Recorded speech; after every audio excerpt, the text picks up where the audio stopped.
Mahing. Number 10, Chris Cortiza. Number 11, John Ray De Quiros. Number 12, Menard Lorenzo. Number 13, Brian Sobrepeña. Number 14, John Lloyd Razonable. Number 15, Renz Valencia. Number 16, Paul Limpangog. Number 17, Victor Buraga. And number 18, Genesis Aviles. Their coaches are Wilson Ang and Roel Cuenyo. Both teams please meet at center court for the traditional sportsmanship handshake.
Good day, ladies and gentlemen, and welcome to the future. From the Mall of Asia Arena, we give you an exclusive presentation of ABS-CBN Sports in Action.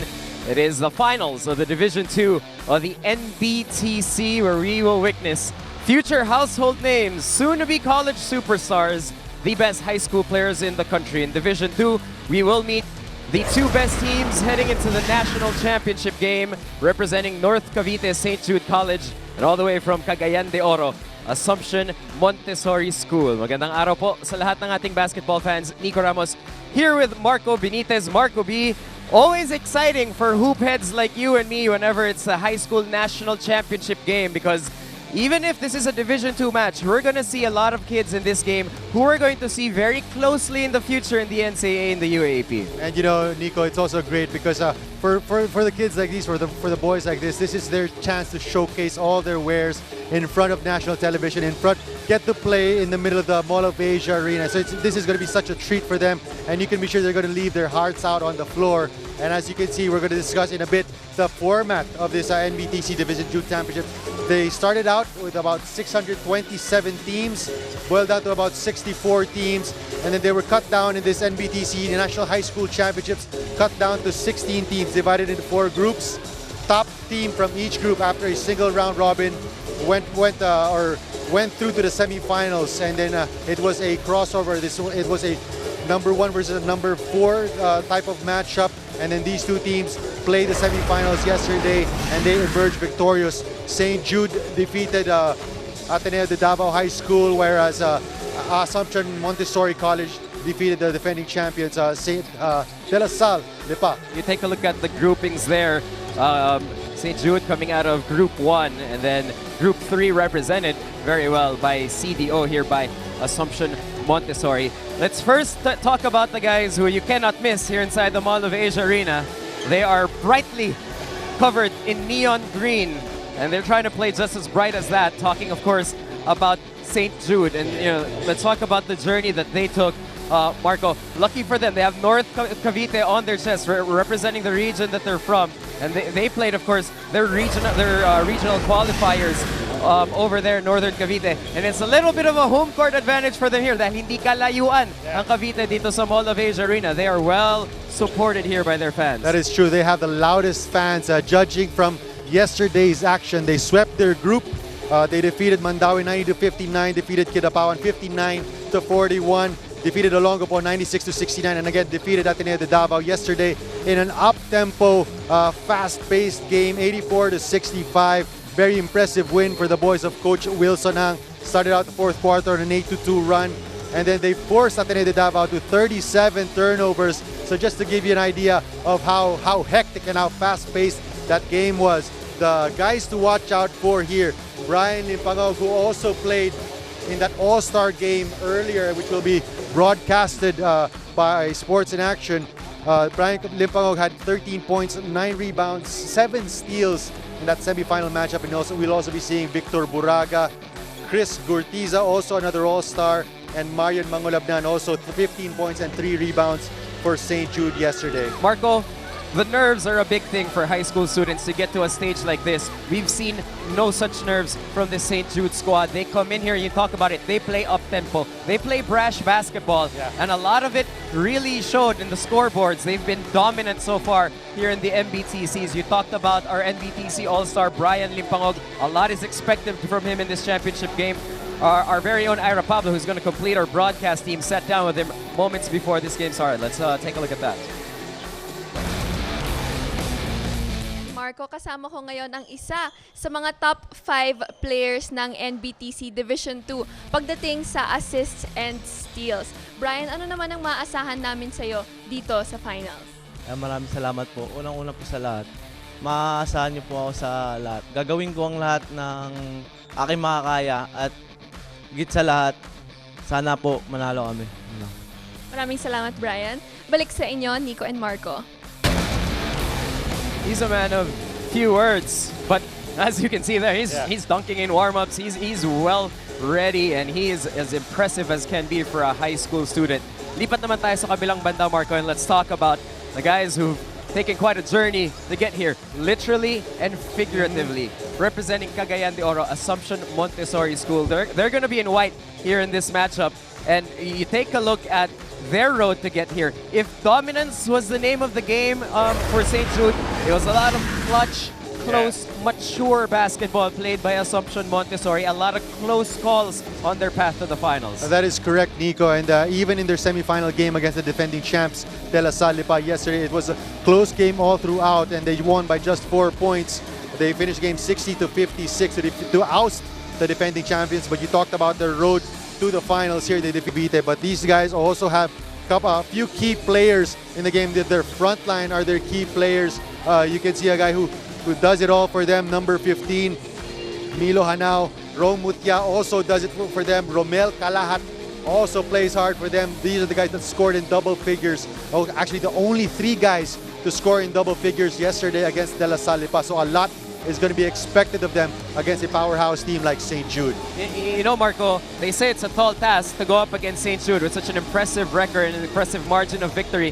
For a team that's averaged maybe, a plus 4.2 when it comes to their victory so far in the competition. But they also said that coming into the semifinals against De La Salle Lipa, which is a team we expected to see in the finals to defend their title. Correct. But they were toppled by this Cagayan de Oro Assumption Montessori School. And we're going to be expecting a whole lot from them. And do they have another miracle in them? Milo Hanao sat down with Ira Pablo just moments ago, and let's see what they had to talk about. Salamat, Nico. Milo, tinalo nyo ang De La Salle Lipa para makaabot kayo dito sa finals. Anong kailangan nyong gawin para sa larong to, para makamit nyo ang NBTC Division 2 Championship? Magtutulungan lang po kaming lahat at teamwork lang po, tsaka depensa lang kailangan namin at i-secure yung play namin. Maraming salamat, Milo. Balik sa inyo, Nico and Marco. Gentlemen, get used to being interviewed because you play on a stage like this. People are going to want to hear what you have to say. But first off, we're going to want to see what they have to show on the court. The finals of Division 2 NBTC, the national championship, is on the line when we return.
The starters of your Assumption Montessori School, Jaguars. At guard number 6, Lawrence Palabrica. At forward number 11, Stanley Bedolido. The other forward number 15, Austin Mutia. At center number 16, Romel Calahan. In the other guard number 17, Milo Hanao. Check out now the starters of their St. Jude College, the Dians Knights. At forward number 5, Marion Makulabnan. At center number 8, Sarbi Barkin. At guard number 11, John Ray Diquiros. At forward number 15, Renz Palencia. In the other guard number 16, Paul Limpango. Officiating this ballgame are Dominic Pomar, Mike Galotera, and Roy Lasbacion. There you see the starters on the floor. Hanao Jr., number 17. He's the guy that we talked to, Ira Pablo talked to before the start of this game. And number 16, it will be Limpangog here for St. Jude College. Those are going to be more or less the main two guys who will be expecting to get going here in this ball game. And talking about guys like Limpangog and Hanao Jr., this is going to be the third game in less than 24 hours. So talk about legs and stamina for these young guys. It doesn't matter, Marco. They're 16 and 17 years old. They can play all day. Another good matchup to watch out for, number 16 from CDO. That is Romel Calahat jumping against number 15. Oh, starting off with a highlight as St. Jude's man, Paul Limpangog. We talked about him having a big game. Expected to have a big game here. Starts it with a statement block. It's going to be a lot of up and down basketball here, Marco. Oh, yes. We'll try to keep up as best as we can, but if you guys are familiar with high school basketball, especially at this level, talked about fatigue not being a factor. We talked about legs always being there, and this is what they're going to do. They're going to take every early opportunity that they can find.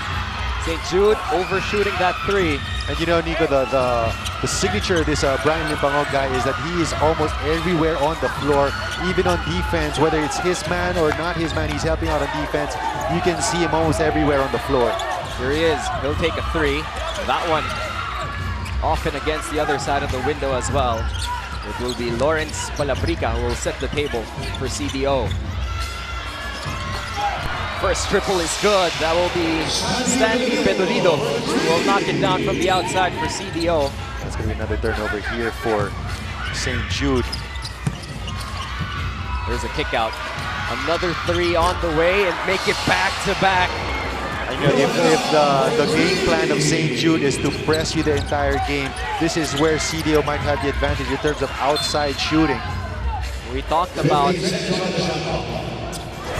St. Jude having really the advantage when it comes to how they got here, when it comes to maybe the rest, Marco, maybe the ease of games. They haven't really been threatened so far after the group stages of the competition. And you also notice in their semifinals game, Coach Lasines also only used about 8 players, whereas Coach Wilson uses about 10 or 11 players in the ball game. Oh, that's a lazy pass. Here comes Palencia, who'll try to go back-to-back, misses the gimme. Smallest guy on the floor gets an offensive rebound, drops it off. Redemption on the way. No, that will be a travel, as Renz will turn it over. It will go back to CDO. Here's that full court pressure being set up here by the guys in neon green.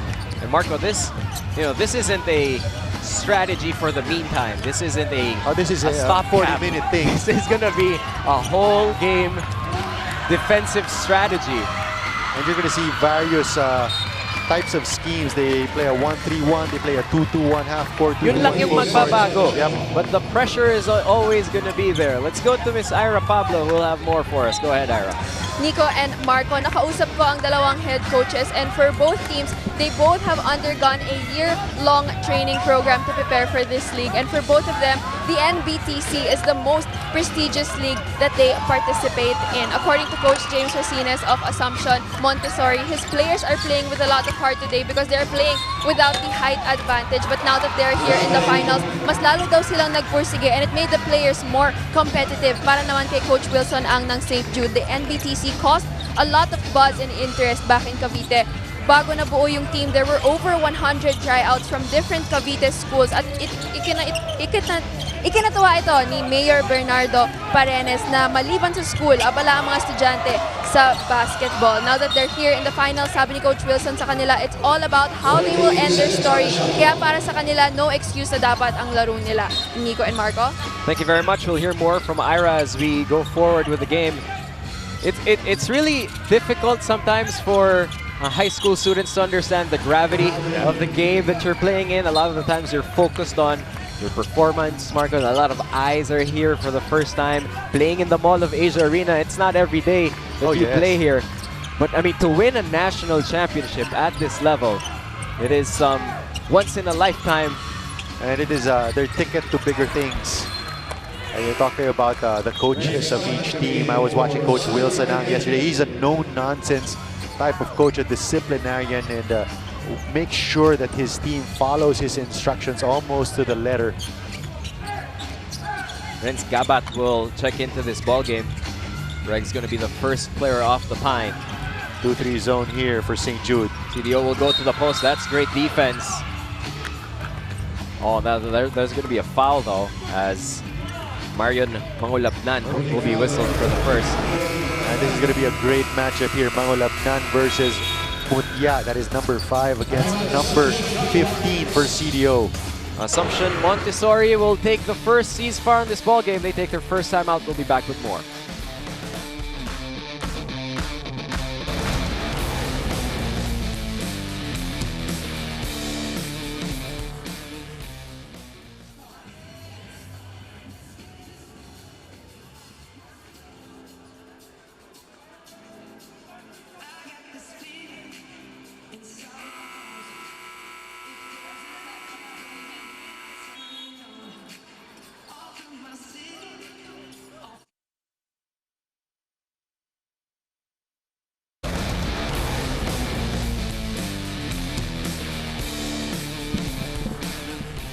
Six to 2 the score early on. 2 triples on the board for Assumption Montessori. There's going to be a lot of physicality. Don't mistake the small frames, the small thin frames, because there's going to be a lot of physicality here among the players. You talked about that defense of Paul being a big factor for Cagayan de Oro, and it was in full effect there. For St. Jude, as Limpangog scores the turnover. And I guess no possession was determined there, as it's going to be a shot clock violation. 5 turnovers already for Assumption Montessori, whereas St. Jude has 4 turnovers. So a little bit of careless basketball here to start with. 3 on the way, that won't go. John Ray Quiros was responsible for that shot attempt born the day after New Year's, the year 2000. He's a millennial. Just in case we forgot how young these guys are. Another 3 on the way that will not go, as Milo will miss his second attempt.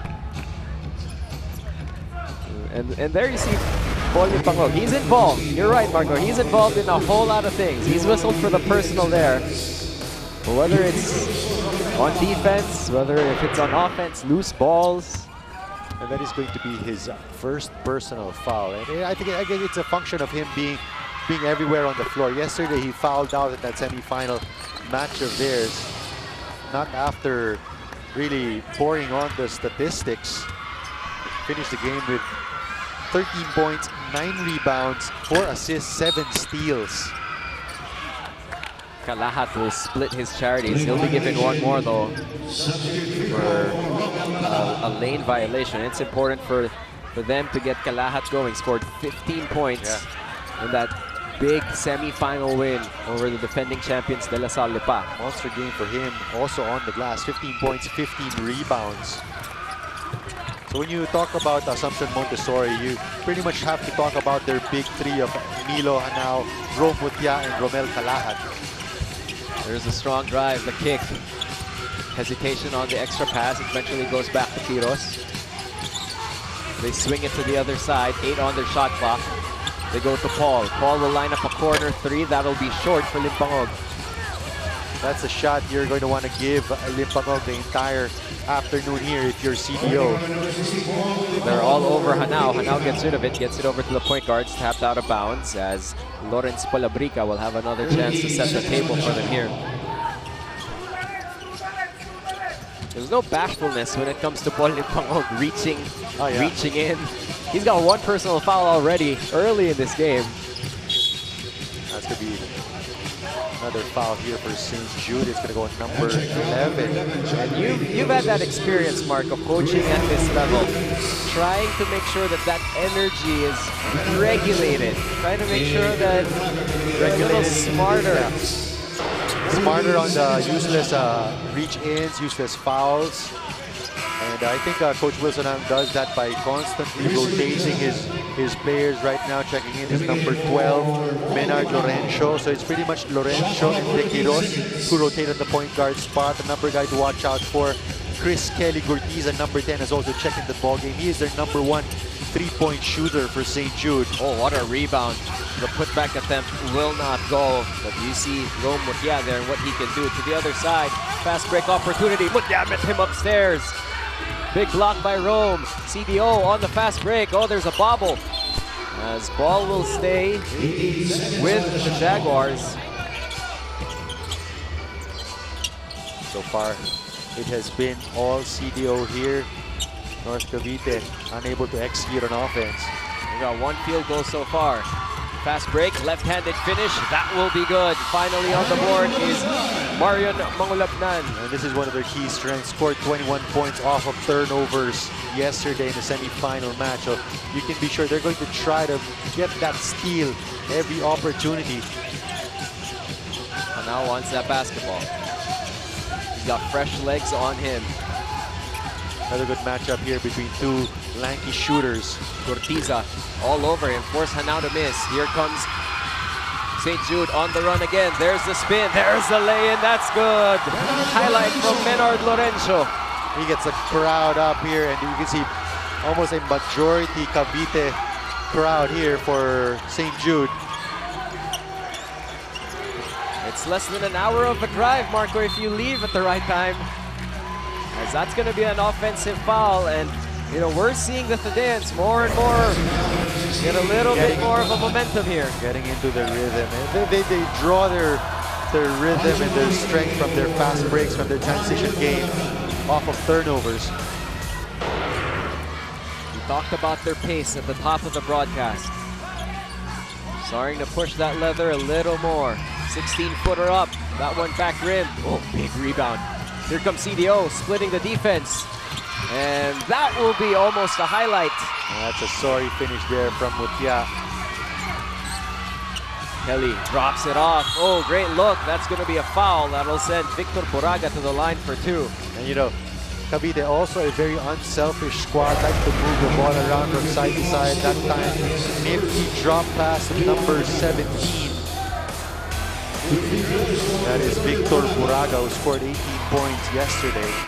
What a swing there for Rome. Yeah, got a big rebound. Split two defenders on the break. Missed a gimme layup and then gets called for a foul there out of frustration.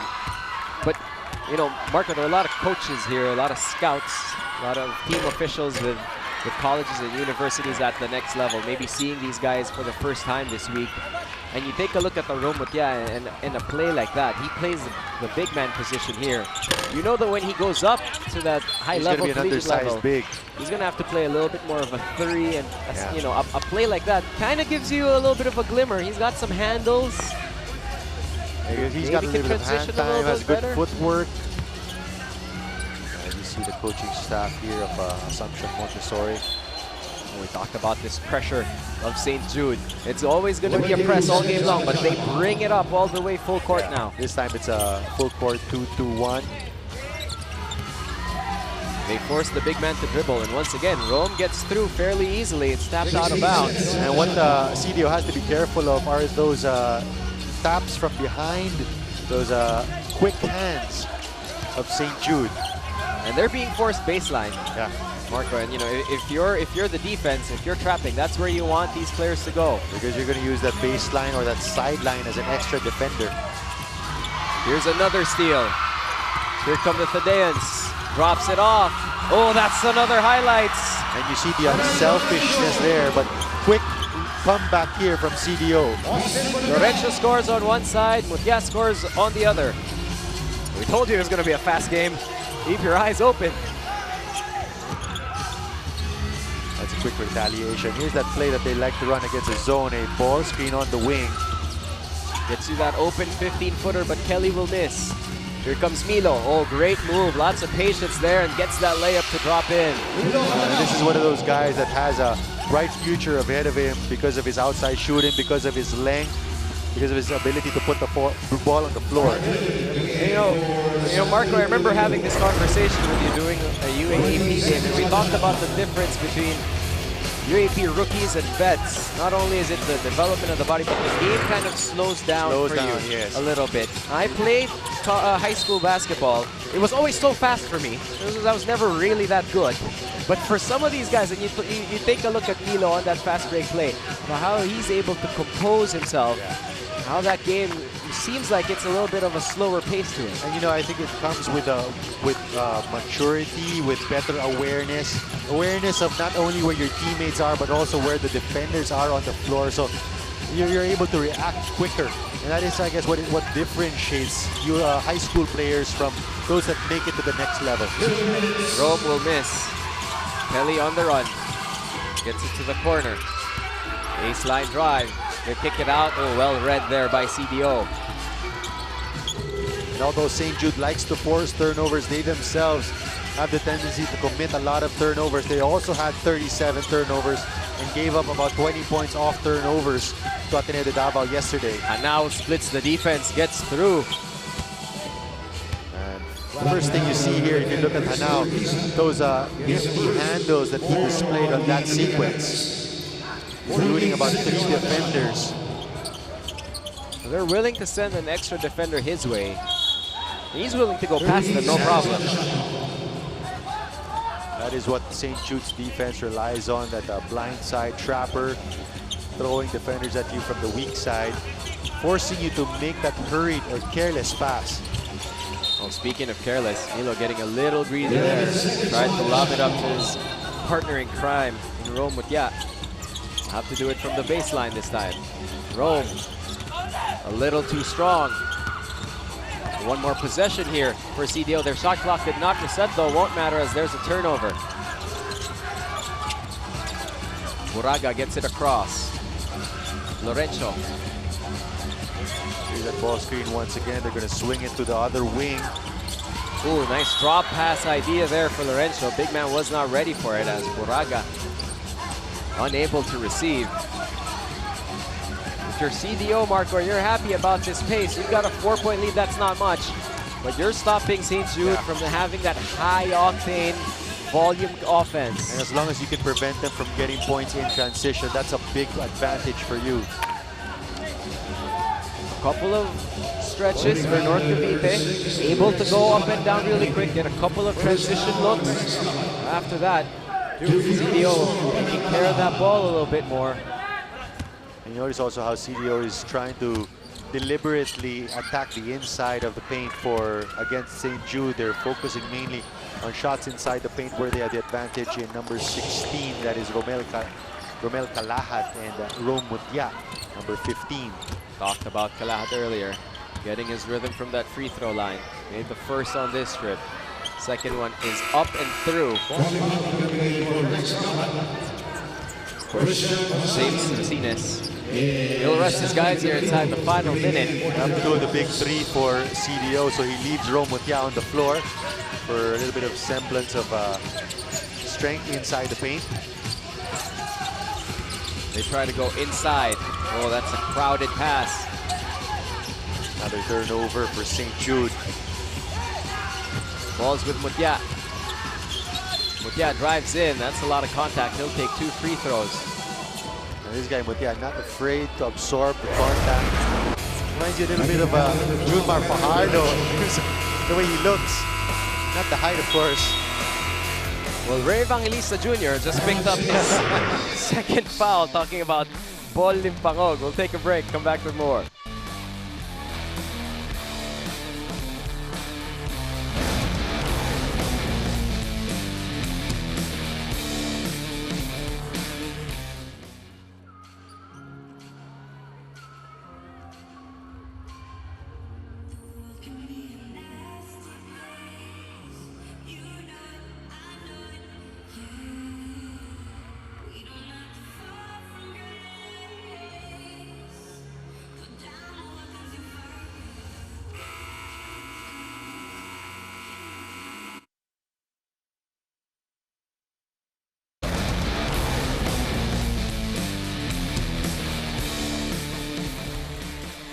Back here inside the Mall of Asia Arena, you know, we talked about how St. Jude was well supported here inside the arena today with 26.7 left in the first.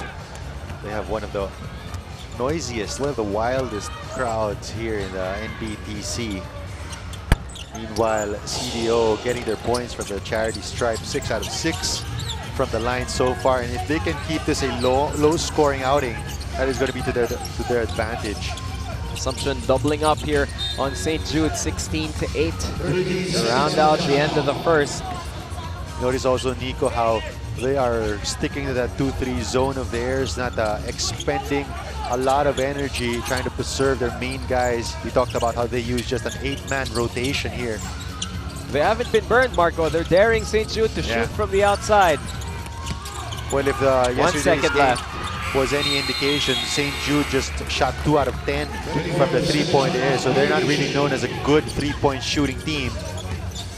And that will wrap up the first quarter of play as the Assumption Montessori School Jaguars representing Cagayan de Oro with an 8-point advantage over St. Jude College of North Cavite.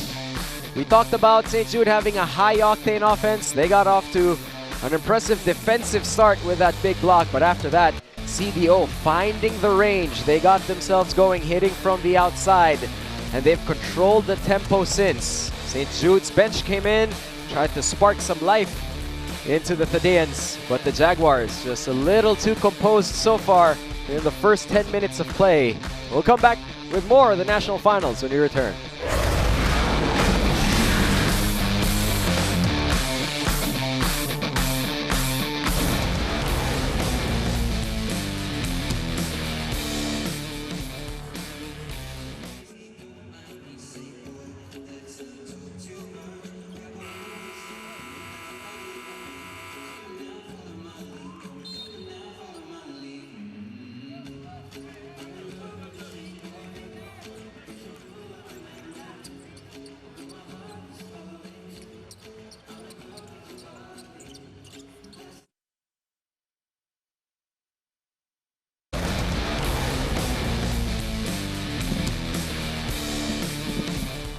Second quarter about to get underway here. St. Jude, I don't want to say they've got a load of problems on their hands, but they're not playing like themselves so far. Not that dominant, up-tempo, high-scoring game that we're used to seeing from them, as of course I'm shut up by Kelly Gortiza, who knocks down their first triple of the game. We talked about Kelly Gortiza being their #1 shooter from the outside.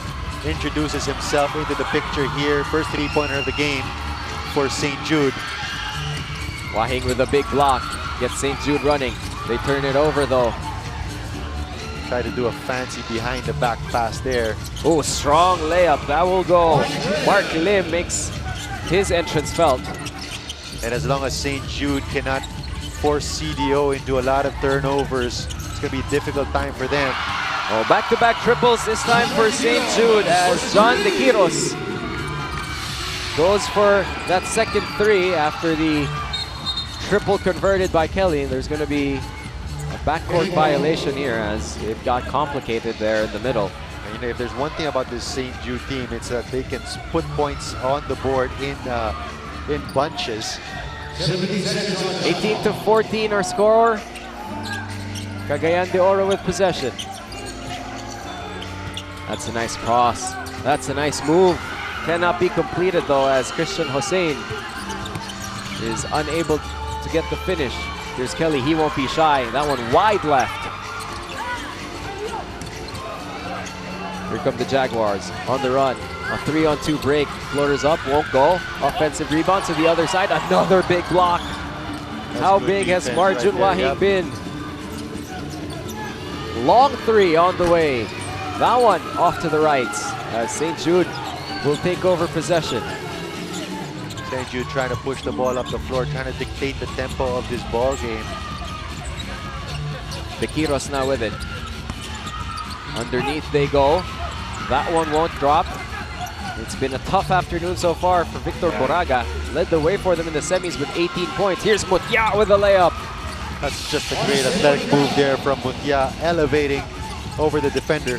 Now you get him rolling, and you get him an open lane to the basket, he's gonna hurt you. And he has provided that inside presence as well on defense ever since Kalahat has gone to the bench. Kelly lost that one after the pass from Paul. Ooh, that's gonna be a foul. That will send Chris Hossein to the line. Let's go to Ira Pablo with Coach Eric Altamirano right now. Ira. Yes, Nico and Marco, kasama ko the mind behind NBTC, Coach Eric Altamirano. Coach Eric, what do you think about the turnout of NBTC this year? We're very happy. Maganda yung turnout ngayon, and a lot of people came in to watch their favorite teams, especially mga provincial teams natin for Division 2. Coach Eric, what are you looking forward to for next year, and what's next for NBTC? For next year, we're expecting to add more cities to join the program, and then also add more international teams to play in the Division 1. Thank you so much, Coach Eric, and congratulations. Balik sa inyo, Nico and Marco. Congrats to Coach Eric Altamirano. You know, Marco, Coach Eric actually called my house when I was in high school. He was recruiting you. Yeah, recruiting me to a camp. My mother thought I was playing in the pros. That's how many days I lasted in the camp. Well, you know, Coach Eric, Orientation lang. but Coach Eric Altamirano and his crew here at the NBTC really do a superb job finding the talent, giving teams, especially from provinces, opportunity to showcase their wares, to showcase their talents, and really improve on the basketball future of these young boys. You know, talking about giving an opportunity for these guys, as that's going to be another foul on Rome Mutya. But on the other side, Marco, we talked about how he's a big here. He probably won't play as a big in the college level. Showed off a little bit of that touch. Three-pointer for CDO. And he's probably, at his height, he'll probably be playing a 2 or a 3. When you get college, he's about 6'1". And Rome Mutya goes to the bench in favor of Milos Hanao and Romel Kalahat. We talked about those guys. They're the big three para dito sa CDO. There's probably not going to be a second of basketball played in this game, Marco, where there's not at least one of those guys on the floor. They're the stabilizing force here of CDO. And they pretty much provide the firepower on offense. Hussein hands it over. Hanao after that quick rest. Oh, big gamble there by Limpangog. Hanao gets to the basket. And that's one thing about Lim Pangog. He gets a lot of steals, but he also takes a lot of risk. High up in the sky, that's going to be a miss. Lim on the break, on a 1-on-2, will take it himself with a left hand. That's a great athletic move there from Lim, going from the right side, finishing with his left hand on the other side, using the rim to protect him. 27-19. This is more than just a hot start here for CDO. They've survived the runs from St. Jude. And they're forcing St. Jude to those outside shots, that time with a 1-2-2 half-court zone. Well, that's going to be a travel. We've seen the referees consistently not really call a foul on those little collisions, on those side steps. You expect a whole lot. If you call a foul on every single one of those in high school basketball, everyone's going to foul out. Plus, that's a good position there on the part of the Gross. He got the spot ahead of Hanao. They go upstairs talking about St. Jude. That will be a turnover, as not even Marjun Wahing, the high leaper for the Thadeans, could get to that one. And that's turnover number 13 for the Thadeans, and that is why one of the reasons why they have not been able to come back here down by 8 points. Bedolido with it, tried to drop it off to Kalahat. That will not go. Here comes St. Jude on a 1-on-1. Small on small won't go, and Lim with a trail down rebound. Here comes Hanao. Hanao will slice in. Hanao will get a foul. That's going to be 2 free throws. And if that is on Paul Limpangog, that will be number 3. And that's going to be a big development here for Coach Wilson because he's #1 energy guy, Limpangog. Picking up his 3rd personal foul. That's going to send Hanao also to the free throw line. You know, Marco, it's equal parts. We talked about Limpangog and his energy and his willingness to gamble and reach for and reach in, defending on the dribble, and to contest shots that are taken in and around his area. But you also take a look at Milo Hanao and what he's been doing for CDO, constantly searching for opportunities to penetrate. That is true. And I guess for Limpangog, one of the points for improvement for him is those useless gambles, trying to risk those steals, because probably 1 or 2 fouls there could have been avoided if he had a bit more control and tried not to go for the steal recklessly. Sarbi Barkin gets a basket. Here comes Limpangog. Limpangog with a look back and the bruise and a deuce. A 3-point play opportunity for Paul Limpangog. Yan naman yung nakukuha mo kay Limpangog, the athleticism and the ability to finish on the break off the steal. Sometimes you check if your defender can get to you. Sometimes you just want to make a face to make sure. You tell him, you're not getting to me. I'm going to the hoop. Let's see if you can get there before I do. Although he misses on the bonus free throw. And now challenging. Oh, Milo, what a move. Could not get it. Kalahat though, the offensive rebound, the cleanup is good. Offensive rebounding in favor of CDO. Margin will miss. That's going to be number 4. And see what we're talking about, Nico. That time he came all the way from the outside. Could have controlled himself because he was careless, committing his 4th personal foul. That's going to send him to the bench. And as fun as he has been to watch, and as fun as... Oh, he's staying. They're going to get him on the next dead ball. And let me tell you, Coach Wilson Ang wants nothing more than that dead ball right there. Sure, it's another team foul for him, but there is nothing more he wants than to have maybe an opportunity to sit Paul Limpangog down. He's got 4 personal fouls.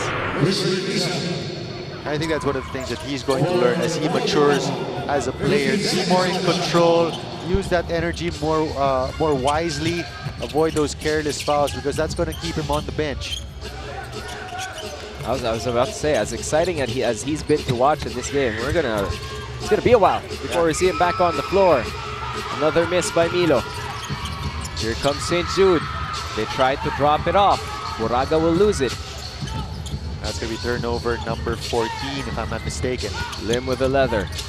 Oh, great attempt by Kalahat, but he just had it slip from his hands. Milo gets rid of it. St. Jude active on defense, and it pays off. There's the steal by Lorenzo. Lorenzo still drops it off, and Kelly with a cleanup. We talk about handles here coming from Lorenzo, almost losing the ball, but with enough presence of mind to cross it over and then drop it off to an open teammate. Gortiza will finish the layup, and St. Jude now within 6 will take a timeout.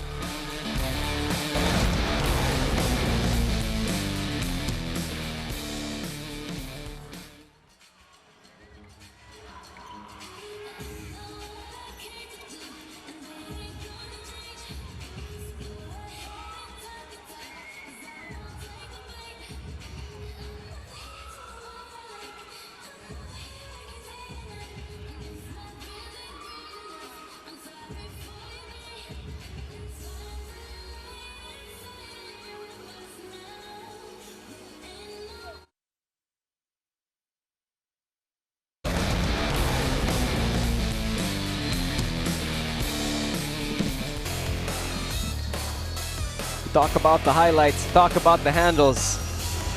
With pressure, behind the back, quick cross, perfect pass to a trailing teammate. That is impressive, especially in traffic and at the speed he was going. That's Gortiza able to convert off of the great pass. St. Jude now going 1-3-1 zone in the half court. 3 on the way, Milo with another miss. And again, St. Jude has been able to capitalize on the turnovers. Gortiza. CDO. Great move, won't go, and on the board is Victor Buraga. That's what we expect him to do. Buraga, Aviles, love to crash the boards for St. Jude. Very active 1-3-1 here. Palabrica gets in the middle. That's another turnover. Fast break, sidestep with the Euro. A traveling violation. It's a little too European. Step a little too European. Buraga gets called for the Would have turnover. been a good move though had he put the ball down on the floor. Well, you know, Nico, I don't know. I don't know, it looked legal to me. It looked like that call. it looked like it had its visa to cross over from the European border to here.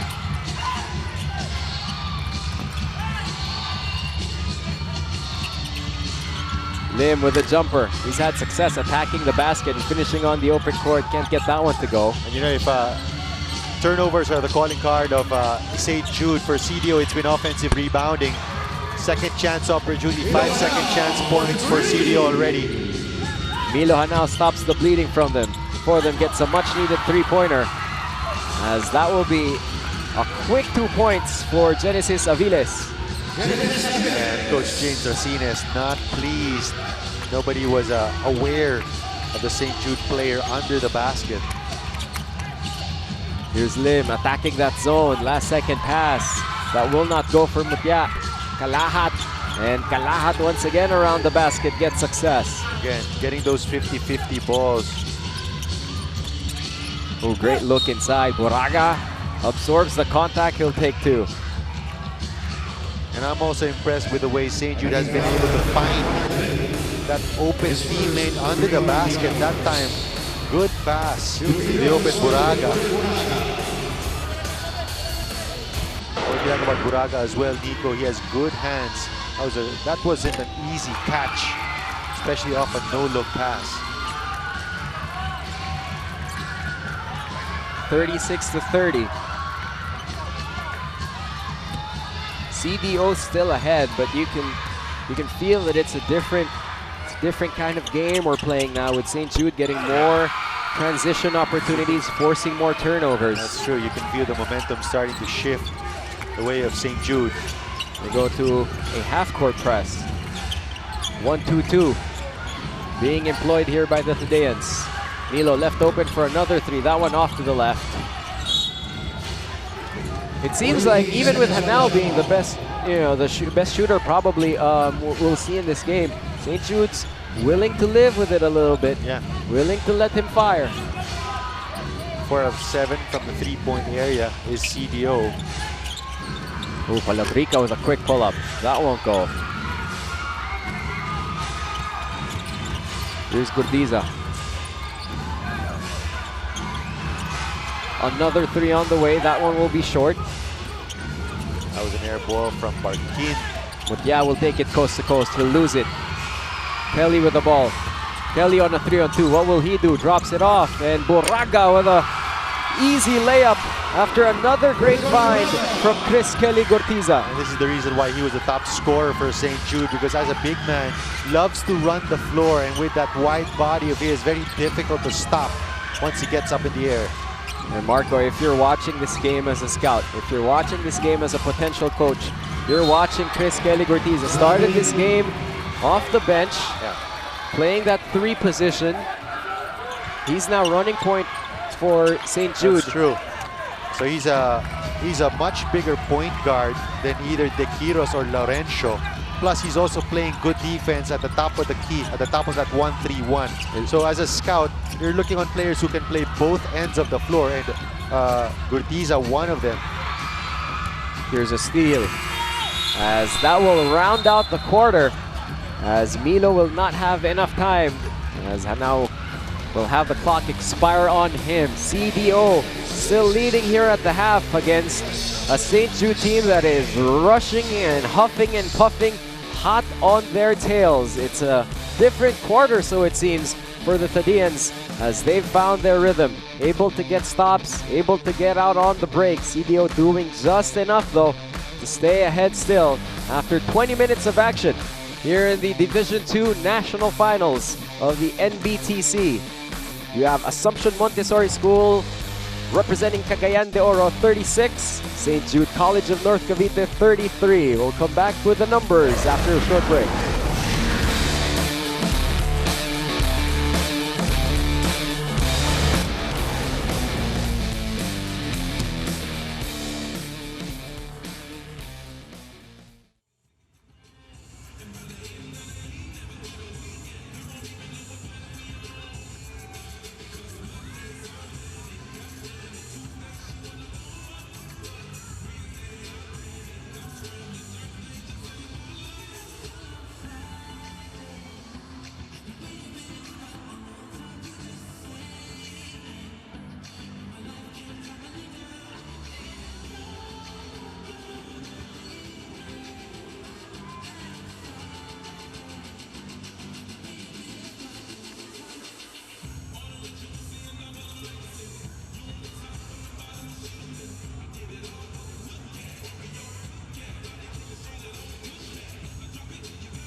NBTC League 2017 and we're in Cavite where the future of Philippine basketball battle it out in the regional championship. In the first game, we have St. Jude College going up against De La Salle University Dasmariñas. St. Jude came charging out of the gate using their speed to outmatch La Salle's defense. St. Jude winning it over La Salle 101-58. It was Sarbi Barquin who set the pace for St. Jude, racking up 15 points, 1 block, and 5 assists. We move over to our second game, and it's Lyceum of the Philippines Cavite going up against University of Perpetual Help Molino. Lyceum, headed by Coach L.A. Mumar, rallied his troops to an overall complete game, both with impressive passing and accurate outside shooting. Lyceum winning it 98-79. Maclod Gaudania did everything in his power to propel Lyceum, gathering 23 points, 4 rebounds, 2 steals, and 3 assists. And in the final moment of truth, the championship game between St. Jude College versus Lyceum of the Philippines Cavite. This time it was St. Jude's guards who dominated the game, dictating the tempo while doing it on both ends of the floor. Despite a furious Lyceum comeback, St. Jude remained on top 88-93.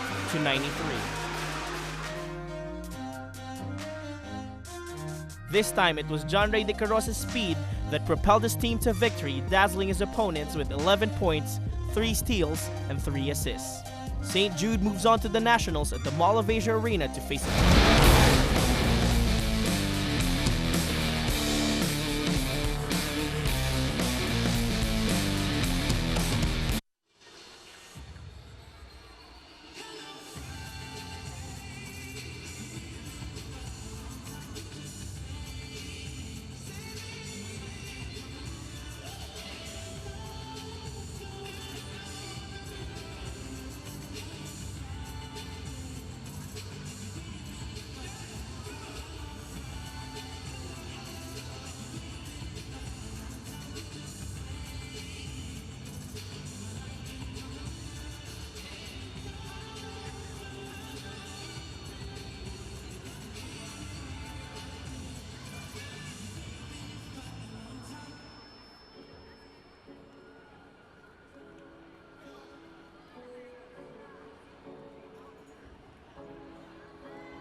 Welcome back, ladies and gentlemen. It is the National Championship Division II High School Basketball.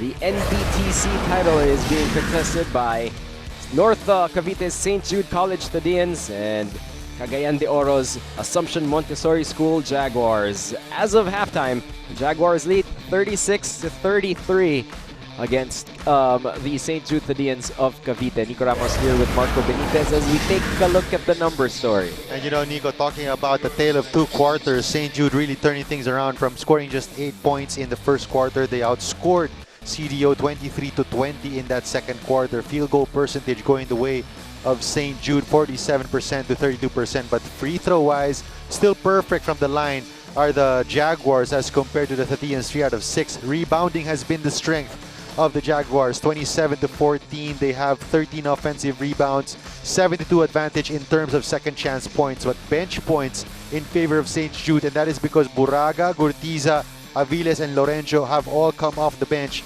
and they've combined for 20 points already for Coach Wilson. And while points off turnovers, we said this is the strength of St. Jude, forcing turnovers.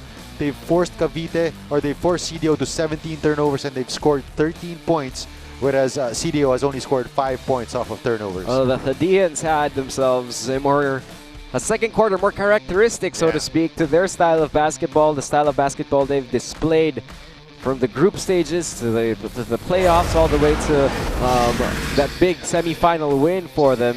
However, Assumption doing enough behind Milo Hanao, who's already in double figures, to keep a 3-point advantage. And we talked about the big three of Assumption carrying them in the semifinals throughout the season.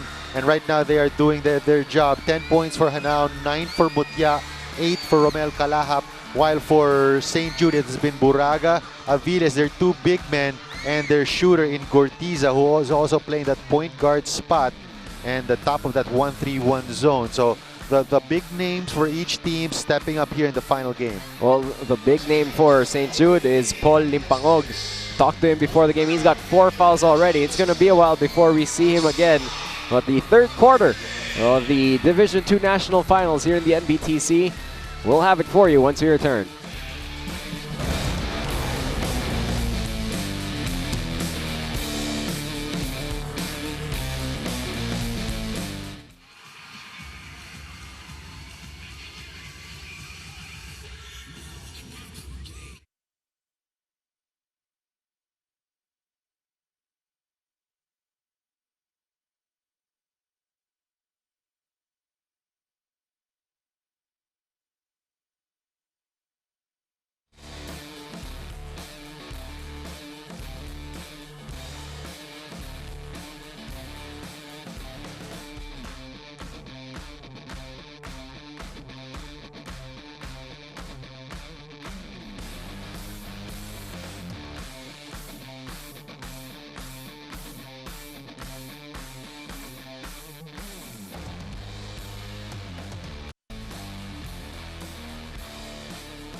Back in the Mall of Asia Arena, ladies and gentlemen, for the second half of the NBTC Division II National Finals. The best high school teams in the country have squared off, have battled, have eventually dwindled down to these final two teams in this division. CDO and North Cavite, well represented. Here in the finals, first half has been an exciting one so far, Marco. And you know, Nico, just like he did yesterday, Coach James Racine is only utilizing 8 players so far, while Coach Wilson has already fielded 11 players. So you can see how much of a rotation he uses. And we talked about it. A lot of the times, if you're coaching, maybe at the collegiate level, and very especially at the pro level, you're talking about minutes restrictions. You're talking about legs. You're talking about how active they can still be. In high school, you're rotating for rotation's sake. Yeah. None of these kids get tired. You just want to keep that level of energy, especially on their press, that level of intensity up. So the moment you see one player slacking off, then it's time to switch up with another player and keep the intensity level up. Well, that's a turnover forced here by St. Jude as De Quiros was hounding. That's going to be the 17th turnover. CDO trying to rely on the same type of third quarter they had yesterday, where they outscored their opponent 18-8. Marco, si Coach Wilson ang unang kumurap, and what a quick blink he did as well. Inside of a minute, made sure he put in Chris Kelly Gortiza. You can see that he is really relying on Gortiza as one of his main guns. Put in Paul Nimpangog to start the third, but with his fourth foul, sat him down right away. Let's go to the sidelines with Miss Ira Pablo. Go ahead, Ira. Nico and Marco, back in the dugout, Coach Wilson is looking for more aggressiveness from St. Jude. Kulang daw sila sa sipag sa loob ng court. He also added to put more effort in defense and not just only in their offense. The players were very responsive to him at nagsisigawan pa nga sila papasok dito sa court. On the other hand, Coach James was disappointed in the mental lapses that his team showed, kaya dumidikit ang St. Jude sa lamang nila. He was telling them to calm down because there is no reason to panic. Kailangan bumalik sila sa depensa tuwing nakakahabol ang St. Jude kasi depensa ang focus nila, kaya kailangan masustain ito hanggang sa dulo ng laro. Nico and Marco? Thanks a lot, Ira. We'll check back with you in a bit. 38-33 the score. CDO up 2. It's been a scoreless third quarter so far, but Chris Kelly Gurtiza gets to the basket there for St. Jude. Good recovery there on the part of Gurtiza. Also good presence of mind as the shot clock was winding down. Took it strong to the basket for that finger roll. And he's really figuring into this ball game pretty heavily so far. 3 on the way, that one back rim. De Quiros with a pull down. De Quiros will pull up for 3. That would have been big for them. Coach Wilson just scratching his head there. Not a good shot there for De Quiros. Here's Milo. Another one of those dipsy-do layups. Cannot get it to go. Gurtiza. Oh, his teammate not tall enough to catch that one. That pass a little behind.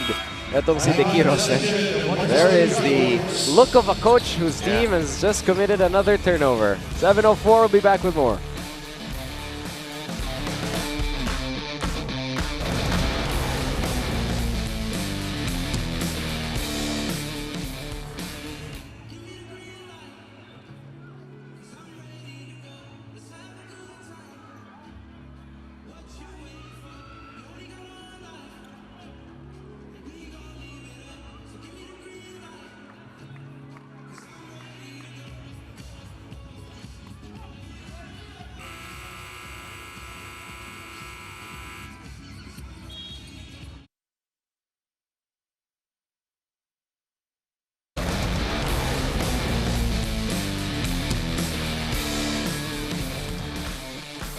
.04 left here in the third quarter. That's a former high school star who's done well for himself at the next level. Kyle Napes enjoying the action right here. He's familiar with this court. Oh yes, this has been the scene of their championship. That's right. 3 years ago for NU. If you're a Bulldog, can you walk into the Mall of Asia Arena and just shoot around anytime no one's using it? You know, I wouldn't be surprised because their locker room, they have their home court locker room right here. De Quiros gets on the board for St. Jude. Some much-needed production out of that point guard spot for them.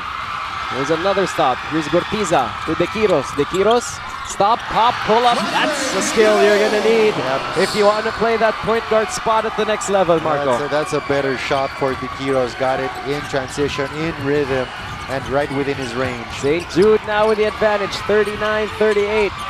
CDO will overshoot. De Quiros looking ahead. What you love about De Quiros, he's always looking up the floor for an open teammate. Drops it off, great look. Oh, but a missed gimme. CDO will try to control. Here's Lim, sees one defender. And change his mind about that, they will set the table. Trying to probe the defense right there. Wisely kicks it back out.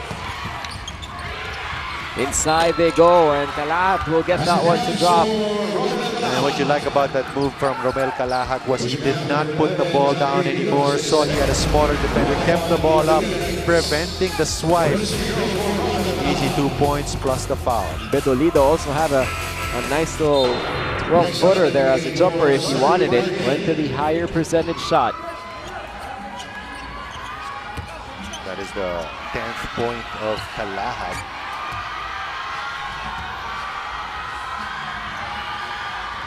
Born 17th of January. Are you ready for it? 2001, Marco. That's youth for you. 16-year-old playing big here in the NBTC Division II Finals. First miss from the stripe for the entire CDO team. Floater down the lane. Regs will miss that one. And it will stay though with CDO. At 16 years old, this Kalahat has the potential to be recruited by some Manila teams here. Has the length, athleticism, can also run the floor. Regs will shoot the three. Ringless but not the good kind. Straight into the hands of Rome Mutya. And you know what you like about Kalahat and Rome Mutya, the motor to keep crashing the boards. The effort always there. Milo Hanao attacks the basket, gets contact. Misses the shot though. Bedolido tracks down the pass. Bedolido still leaves it. Milo, blocked upstairs by Chris Kelly. Another offensive rebound for Assumption. 16 offensive rebounds, 9 second chance points. 42-39, they are back ahead. Another turnover. Here comes Mutya, 2-on-1. And Gortiza went up with Mutya, forced to give up the personal foul. I like the use of the body as we see this shot there from Hanao. Good block from Gortiza. And you know, we've been talking about him, Marco. He might have been slept on a little bit, but Chris Kelly Gortiza has shown us a lot of tools, a lot of upside here in this game so far. Consecutive miss here for CDO. First miss of the ball game for Austin Mutya.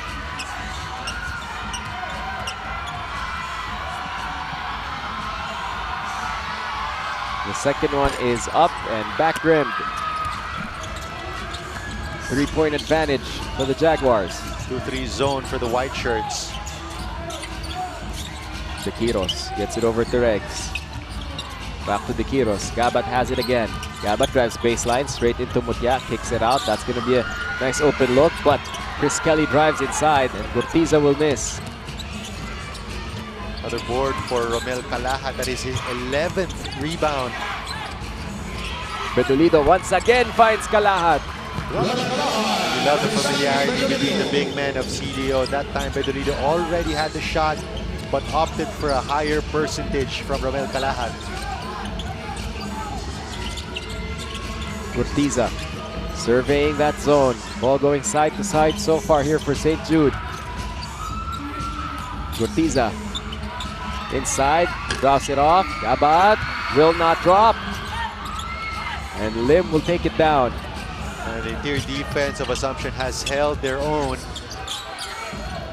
We talked about Gortiza earlier getting minutes at that point guard spot, as Bedolido will miss that three. For CDO, it's Milo Hanao who has taken over point guard duties for the Jaguars.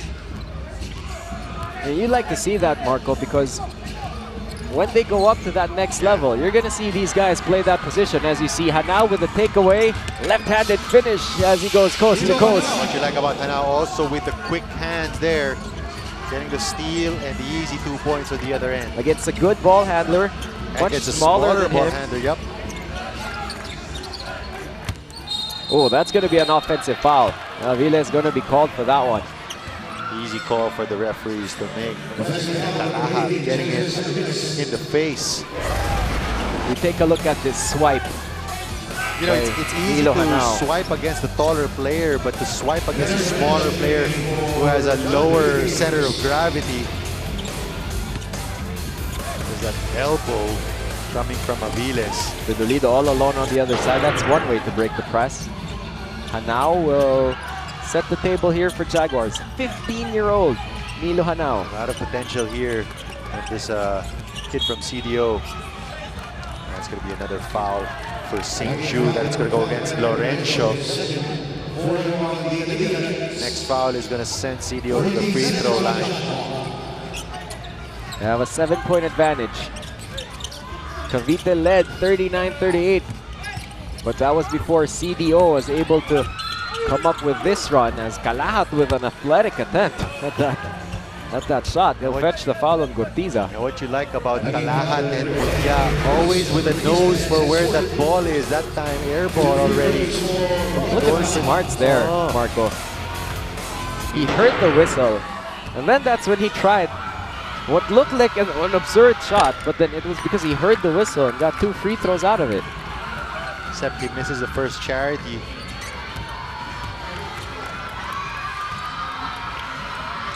First one in and out, second one will have the same result for Kalahat. So wasted opportunity there. Lorenzo trying to push the pace. Well, here he's their hot start. He's their little pocket rocket. Regs drops it off. That's going to be a turnover. Kalahat will recover for CDO.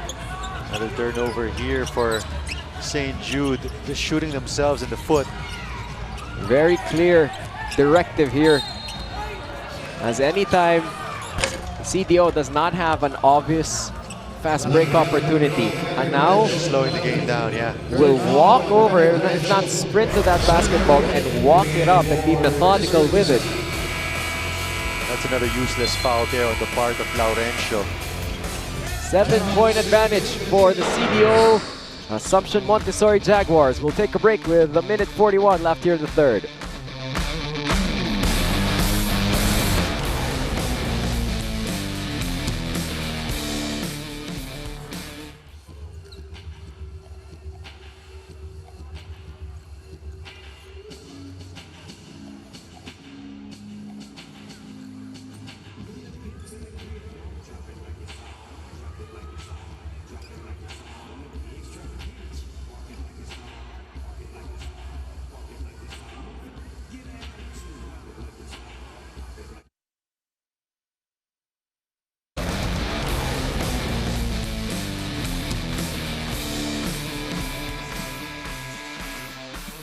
Well, the fans of St. Jude College Cavite, they were expecting their team to perform the way they've usually performed in this entire tournament, winning by 20, winning by 30.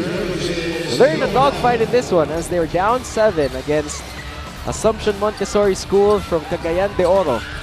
They're facing a veteran team here with a lot of basketball IQ smarts, and Milo Hanao making that first free throw. CDO has turned the table here in the third quarter. They've slowed the pace down, kept the scoring down. It's 11-6 in favor of the Jaguars, and really have taken care of the basketball. And in fact, it's been St. Jude that's been turning over the basketball. They have 7 turnovers already, and now it's CDO's turn to show that full court pressure. And Marco, remember at the top of the telecast, we were painting the picture for our viewers. For St. Jude, it's been pace, it's been energy. That's what gets them their big leads. That's what gets them their high point totals in their path from the group stages to the semis to today. For CDO, it's been methodical, mature basketball. And their big three of Kalahat, Mutia, and Hanao. They don't mind this being, they're up 9 now. Obviously, they would much rather be up by more. But if this was a close game, the CDO doesn't mind that. They've won all of their games by 4.2 points. Yep. And you see right there, duty foul there on the part of Padolido, preventing the fast break. That's one way to stop the fast break.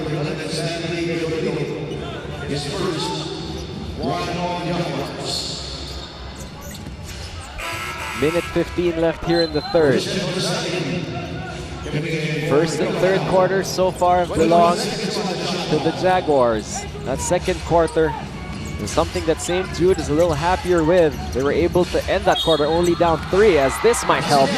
Aviles with a bruise in the deuce and a 3-point play opportunity. One of the few times that they've deliberately gone to the post that time.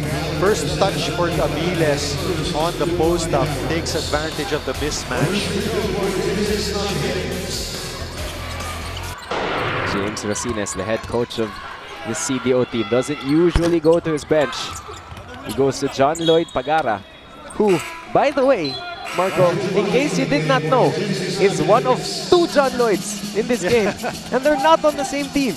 That is correct. Number 14, John Lloyd Razonable on the St. Jude squad is still on the bench and has yet to see action. And if you guys tune in later on for the All-Star game, you're going to see another John Lloyd in John Lloyd Clemente of the NU Bulldogs, Bullpups rather. Who's going to be a very, very good player. He is a very good player now. So, 15, 16 years ago, many an expecting mother around the Philippines, obviously, decided, you know what? I'm gonna name my kid after Lloydie, and why not? Mga batchmates natin, Marco, maraming mga Michael Jordan. Yeah. Now, no. John Lloyd. Another foul here for North Cavite. St. Jude again sending CDO to the free throw stripe and going to stop the clock, allow the Jaguars to score more points from the stripe.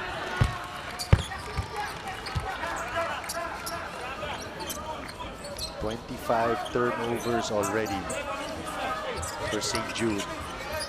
It is John Lloyd Pagara who made that first free. What's more pressure for you as a 15-year-old, if you're named after Michael Jordan or if you're named after John Lloyd?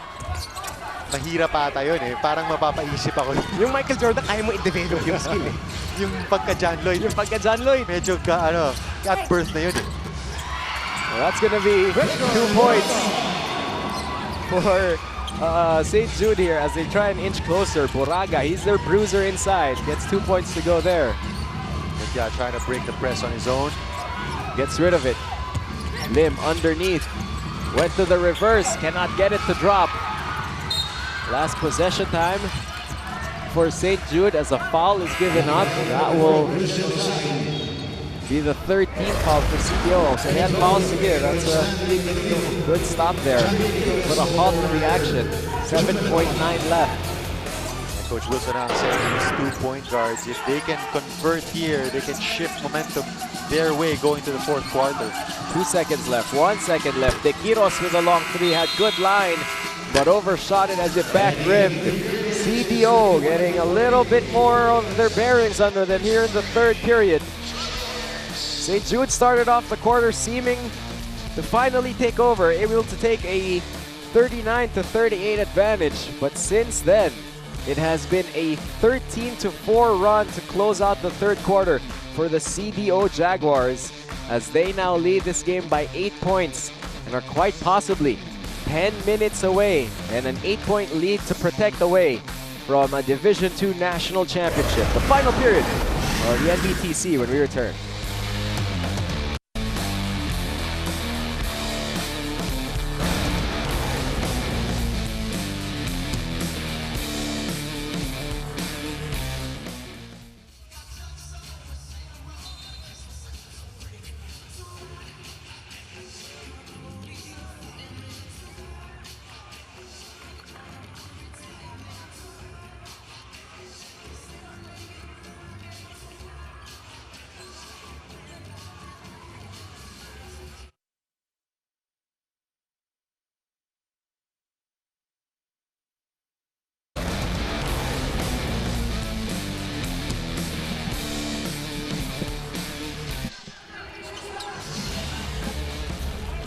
fourth quarter about to get underway here. And much like in the end of that third, Coach Wilson Ang will go to his best weapon, speed.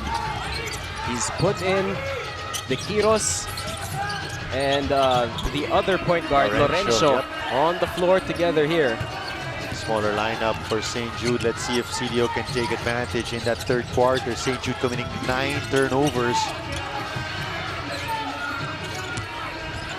15-footer. Jumper will not go for Mutya. And this is where they might have problems. That rebounding figure, which has been CDO's advantage throughout this ball game. CDO is staying big, Marco. They're leaving Milo at that point guard spot. They are relying on their big guns in Kalahat, Romutia, and Milo Hanao, together with Petolido.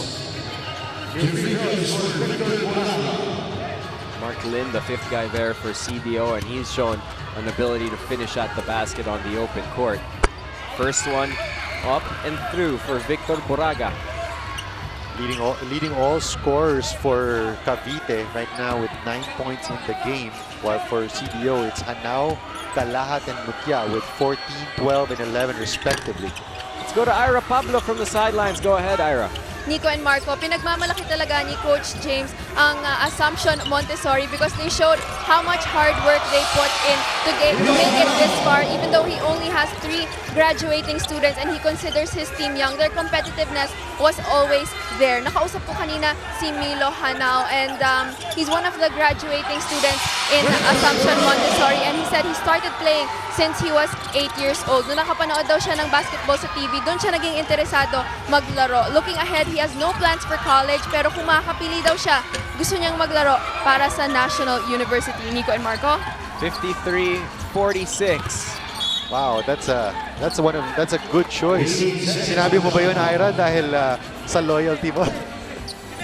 That's a good winning program if he were to go to college here in Manila. Do we have Ira investigated for illegal recruitment?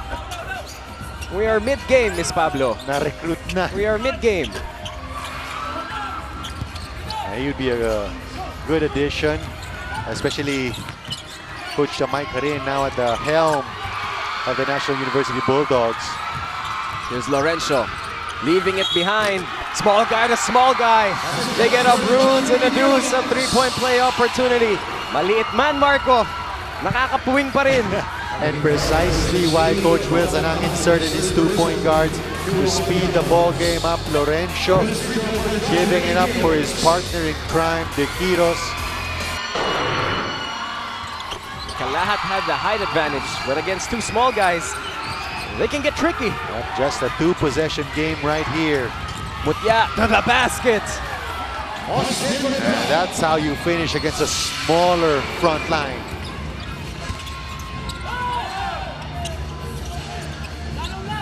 Lorenzo, they go inside. They try to go back downstairs, but Buraga cannot receive. Rome, a little too strong. Lim with the rebound. Shot clock did not reset. Milo will have 13 to work with. Lorenzo with the pressure. Oh, they're going to call an offensive foul. Good call by the referee Milo Hanao. for hooking the smaller Lorenzo. The chance for, here's that sequence once again. There's that left arm. Marco, there's a limit. There's a fine line. Yeah, there's a fine line between a referee calling you for an offensive foul and you getting an advantage. Well, the referee obviously there felt there's a little too much force. And yun naman yung advantage. There aren't a lot, but if you're a smaller defender against a big point guard, sometimes you get the benefit of the call. Easier for you to sell that call as well. And now we'll sit down. We expect it won't be for long. 2-possession game here for St. Jude. If there's a time for them to make a run, it's now. Big 3 here on the way. Off to the right, no go. Oh, not maybe the smartest decision there. Had an open teammate and Lim up the floor. Stan Bedolido trying to dribble through the press. You know, on any team, if you're playing against a team that pressures you defensively, your coach is going to assign which one of you can dribble past it if you Yeah. choose. And the preference is to move the ball around by passing it instead of trying to dribble through traffic. Palabrica gets it over to Mutya. Austin Rome attacks the basket. Can't get it to drop. Kalahat, one more try. And that's the activity of those big men for the Jaguars. And Romel Kalahat, 13 rebounds in the game, 9 of them offensive. Lorenzo goes cross court. Oh, and here's another steal. Lim, this is where he wants to play. Oh, but a big stop by Lorenzo. That's quickness there from Lorenzo. 3-on-3, hesitation. Out to De Quiros off the bank, won't go. And Palabrica will slow things down for CDO. I don't expect any let up here from the pressure from St. Jude. Bedolido will miss. Lorenzo off to the races. He got a one-on-one. And Lorenzo to the basket, won't go. And Bedolido with a rebound.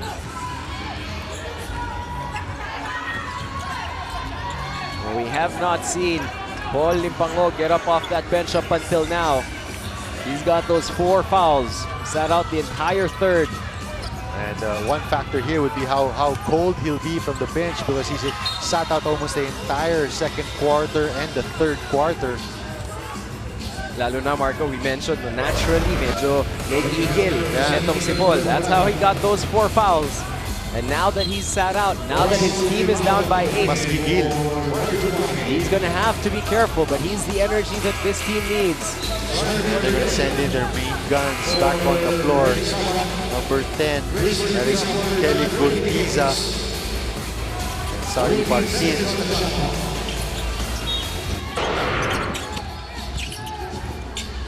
CDO, they respond as right back on the floor. Milo Hanao gets a big 3. That's going to be a personal foul, but what a 3 and what a time for it to come. And if I'm not mistaken, Nico, this is the biggest lead in the ball game for CDO. What a time for it to come with 5 minutes and 24 remaining.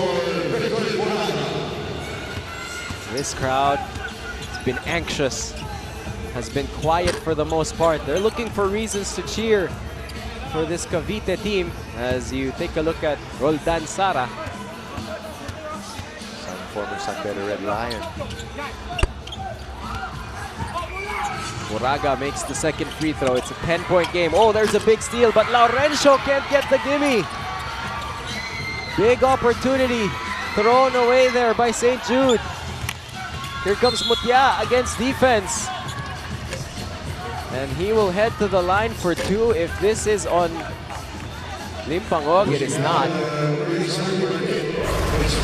Limpangog able to breathe a sigh of relief He there. trailed that referee. He stalked that referee, waiting for the official to throw up which number was called for the foul.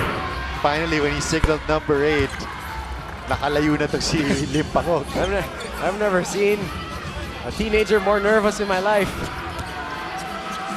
And I had shady friends growing up.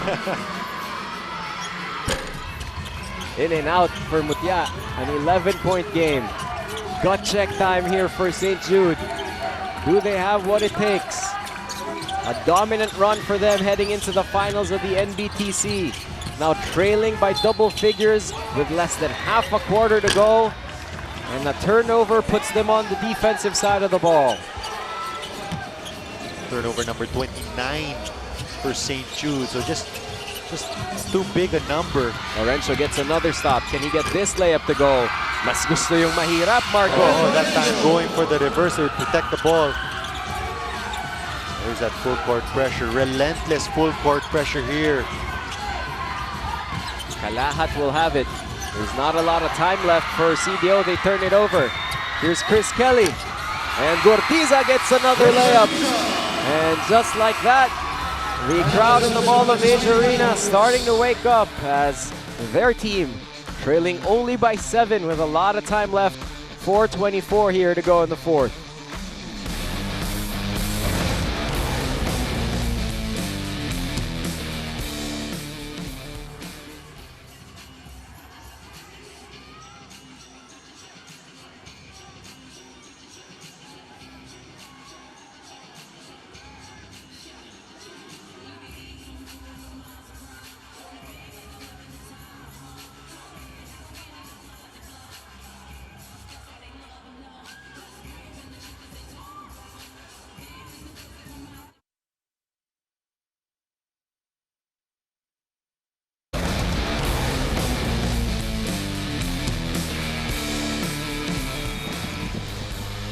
We talked about how they have been waiting for something to cheer about, Marco. Cavite, as we said earlier, not that far a drive from the Mall of Asia Arena. And they're used to having a lot of highlights. They're used to having a big lead and comfortable wins. If they want this national championship, they're going to have to do it coming from behind. I know, very much within reach here. Just a 7-point deficit here for St. Jude. Still a lot of time, Nico.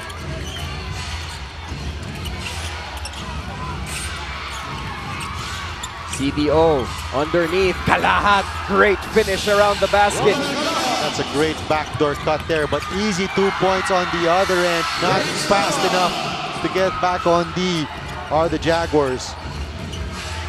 Execution and a methodical approach against desperation and fast charging offense as St. Jude gets another layup as Lorenzo completes the stop. It's a 5-point game. And the pressure starting to mount here for St. Jude. Kalahat out to Milo. Big three on the way. No go. Oh, would have been huge. Risky pass. Eventually ends up with Kelly. Drops it off. Buraga with a bruise and a deuce. A 3-point play opportunity. That's 6 unanswered points for the Tadeans. Chance to make it 7 unanswered. Here's the backdoor cut coming from Kalahat, but that great forward pass. This one off of a stop. Forced a turnover, gets an easy layup to go. And the other one, Kelly Gortiza, able to draw the defense and pass it to the hard-charging big man. As Buraga is on the stripe with a chance to cut it to within 2. Missed it. And they're going to give him another one as there's a lane violation. Big free throw here in store for young Victor Buraga. All 16 years young. Gets it on the second try. We got a 2-point game with 3:17 left. And you know, this guy Buraga has hardly seen the bench. This time, Coach Wilson is buying him some time to get a breather. Yeah, over to Milo. They get it across. Here's Lim. Drops it off. Kalahat once again. And he answers with a bruise and a deuce. A 3-point play opportunity. How big has he been? How many times is he going to bail out this team, Romel Kalahat, around the basket? Just being in the right place at the right time. Romel Kalahat, you know, even if he didn't get that ball, if his teammate had taken the shot, he would have been there for the offensive rebound had it been a miss. So you love this guy's basketball IQ, his nose for the ball, Romel Kalahat. And Marco, you know, we talked about them slowing it down, running that shot clock down, and slowing the pace of this game. The thing that happens with long possessions a lot of the time is Kalahat either gets an offensive rebound for them or is there for a bailout drop pass. But he misses that bonus free throw. Big stop here for CDO. They go to a 2-3 zone. Oh, big turnover. Mutia on the run. Mutia against 3. Mutia with a shot. Oh, what a basket. Austin Rome. I was going to say it was about to be a bad shot against 3 defenders. Nobody there to rebound, but De Quiros missed it. And Aviles with the answer back, rebounding the air ball. Still a lot of time here. Lim. Over to Mutia. Mutia being hounded by that pressure defense. Gets it out to Lim. 9 seconds to work with. Milo in a crowd.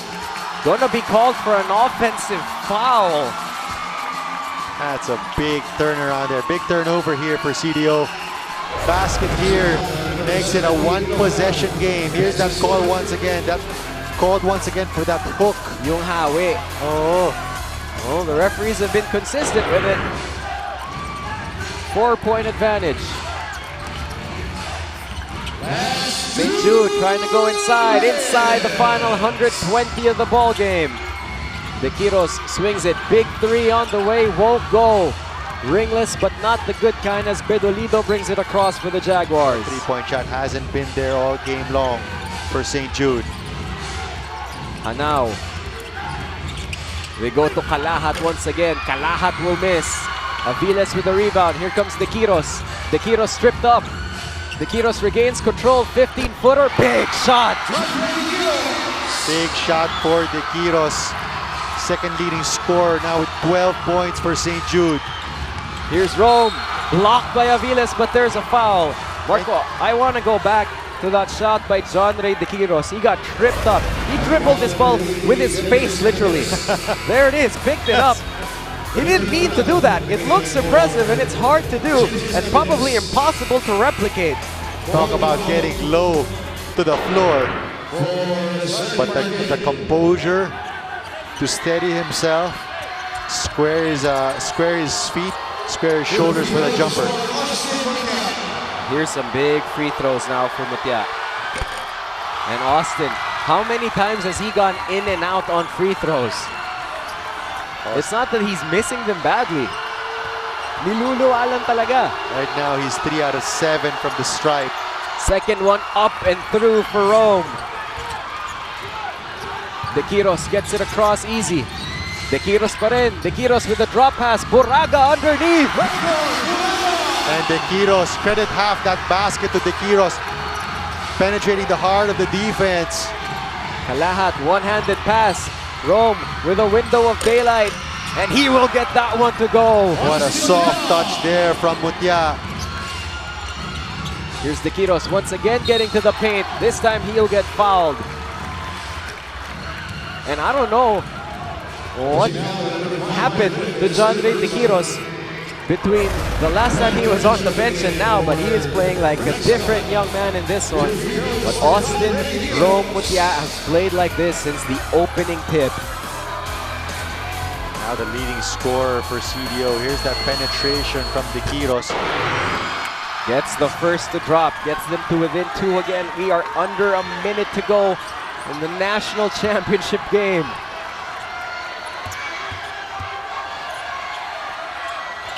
Second one for John Ray. De Quiros is perfect from the stripe on that trip.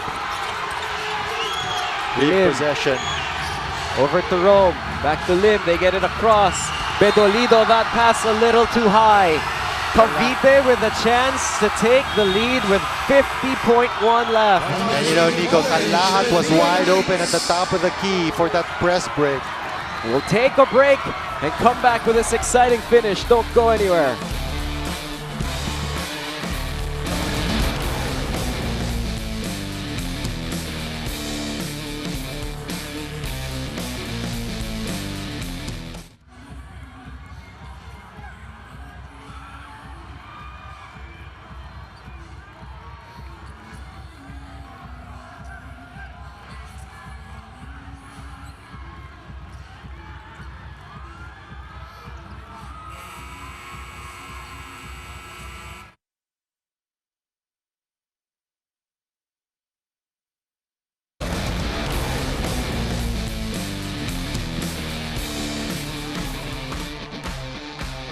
They are hoping for a miracle.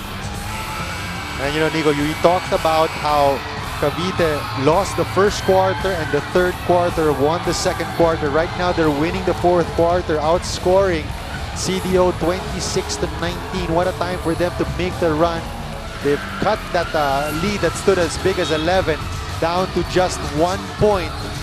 And they have a chance to grab the lead right here in this possession. At the end of the third and at the start of that fourth, Coach Wilson Ang went to John Ray De Quiros and Menard Lorenzo, his 2-point guards. And it's De Quiros finishing for him now, but they have been huge, pushing that ball forward. And you talk about Victor Buraga as well, who's been playing bigger than his height. Buraga underneath, lost it, emergency pass. De Quiros for 3, left it short, ball is loose. St. Jude recovers, that ball is live. It's stripped from Buraga, it's out of bounds, and it will go to CDO. And it was Milo Hanao who took it from Buraga. And if I'm not mistaken, Hanao took it, swiped it as he was on the ground. Watch this. Buraga. Right there, on his knees, getting the steal. That's an incredible defensive play from Milo Hanao. Buraga had his eyes wide. He had the basketball. He had an open lane, so his defender was on the ground. And Hanao able to strip it. Timeout on the floor, we'll be back.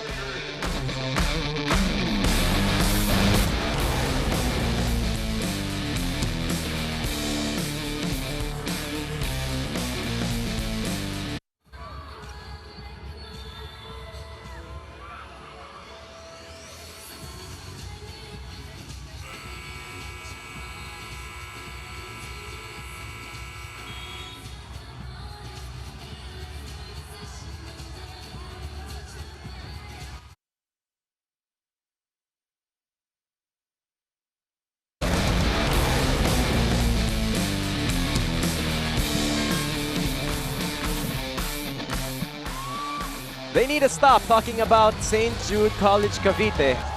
Their fans still hopeful. There's an 8.9-second differential here, and it's only a 1-point game. And St. Jude has no fouls to give. And this is the biggest defensive possession here for St. Jude. All the pressure currently Pedolido's shoulders. Young Stanley will trigger in. They're looking for Milo Hanao. He gets it safely. They send a double right away. St. Jude doubling the ball here. They pass inside. Kalahat with those great hands. And what a find from Pedolido, finding the wide open Kalahat, who has been in that shaded area almost the entire game. Marco, that pass was off to the right. And take a look at that wide receiver-like catch. We talk about on the NFL how one-hand catches are tough. Well, that one, as tough as they come, and an even tougher shot. Let's listen in now on the St. Jude huddle. They are down 3 with 25 ticks left.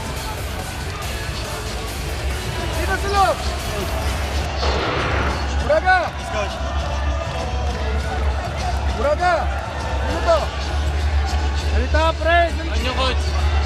Ipangog! Babat! Special tayo. Okay? Special tayo. Okay, kung may mas magandang offense, bigay natin. Onyok. Okay. Pick up, pick. Labas. Lipangog. Baka pumaktor to. Pick. Labas. Baka pumaktor to. Okay? Wala tayong pilit.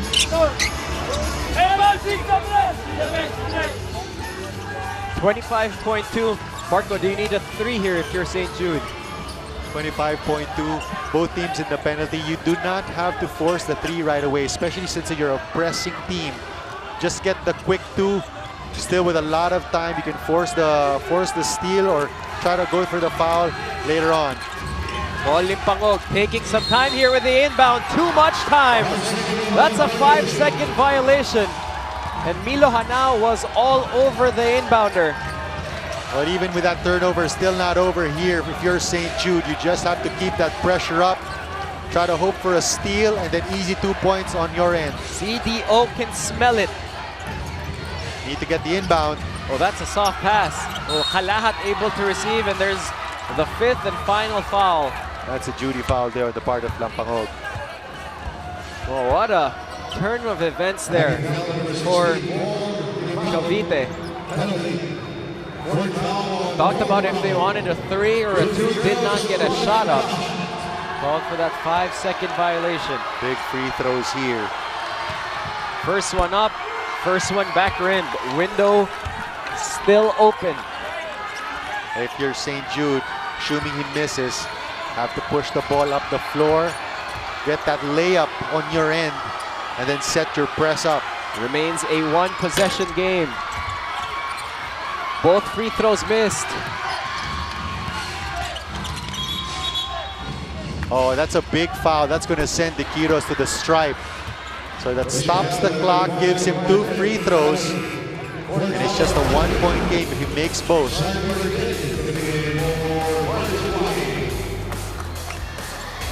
No. Coach Wilson has gone with his 5. Has gone with the Quiros, put the ball in his hands.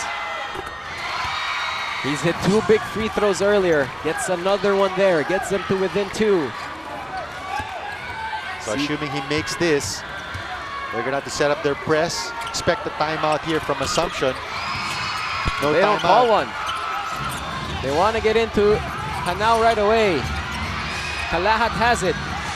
They're not fouling. Ball goes out of bounds into St. Jude. What a gamble.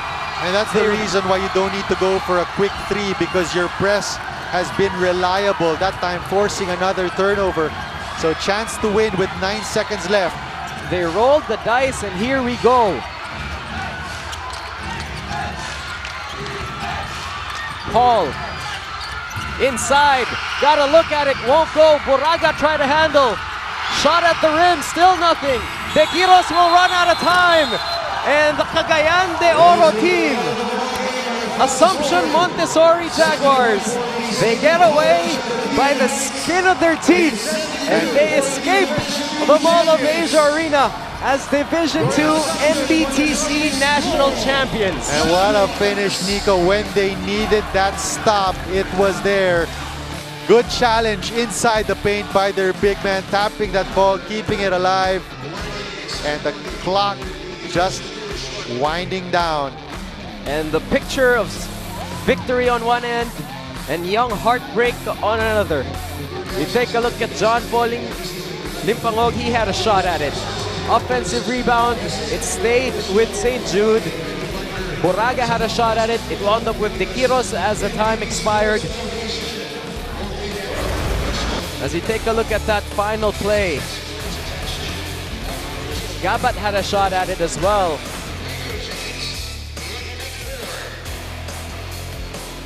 And not the outcome that they were looking for. Dominant throughout this run were the St. Jude Fidians. An impressive run from them in that 4th period to almost steal this game. But the Jaguars from Cagayan de Oro, Marco, literally doing the bare minimum of enough to win this ball game and the national title. They were actually outscored 28-21 by St. Jude in that 4th quarter, but because of the cushion that they had built up, especially in that 3rd quarter, just enough for them to pull away that win and grab this NBTC Division II championship. We will crown our brand new national champions when we return.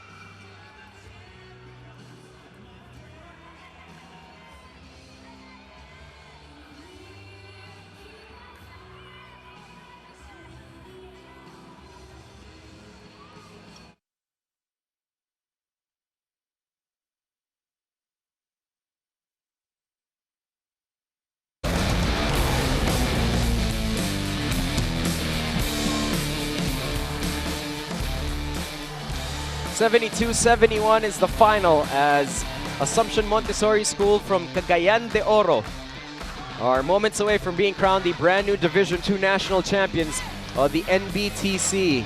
Let's go to Ira Pablo with our player of the game. Romel, 20 points and 15 rebounds. Ang daming beses pinilit ng St. Jude na makahabol sa inyo at makalamang. Paano nyo sila napigilan? Dahil po sa aming pagpursige sa practice and then matagal po namin ito pinagandaan. Tapos yun po, nagpasalamat po ako sa Panginoon po. Romel, may gusto ka bang batiin? Opo.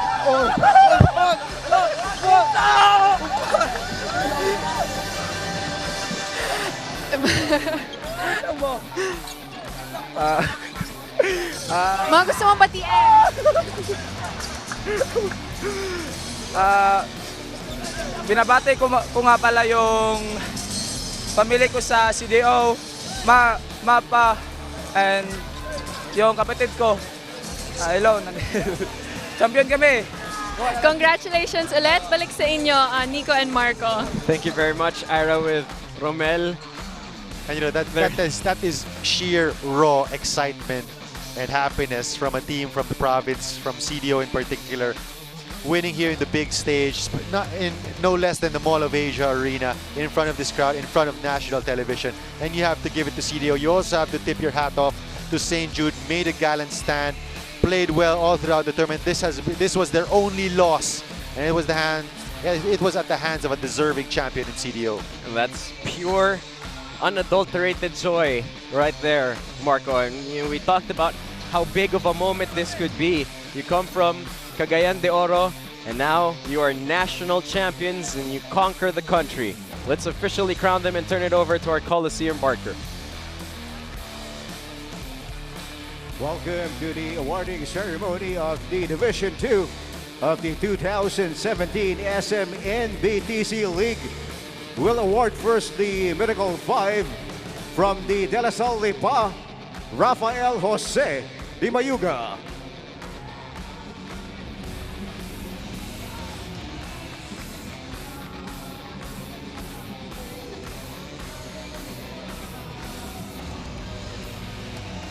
From the Assumption Montessori School of Cagayan de Oro, Milo Hanao.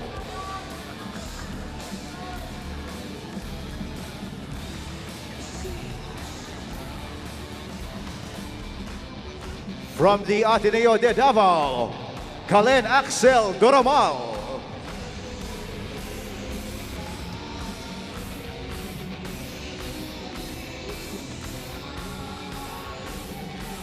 From the St. Jude College of Cavite, Paul Brian Limpangok.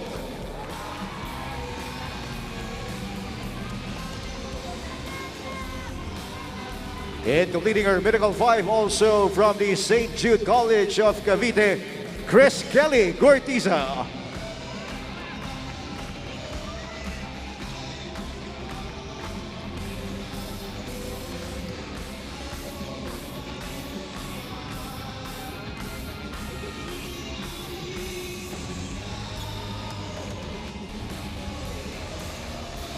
Will award the Best Defensive Player from the New Ormoc City National High School, Bernardo Teves.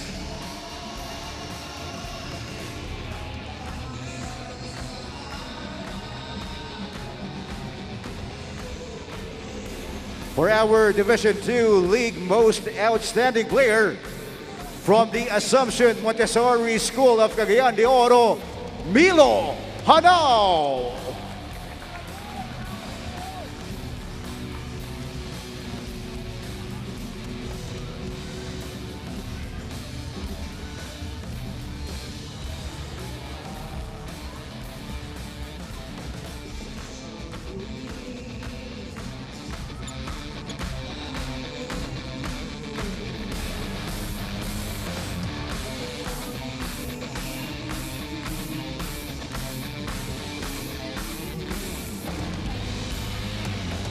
Will now award the first runner-up, the St. Jude College, the Dia Knights.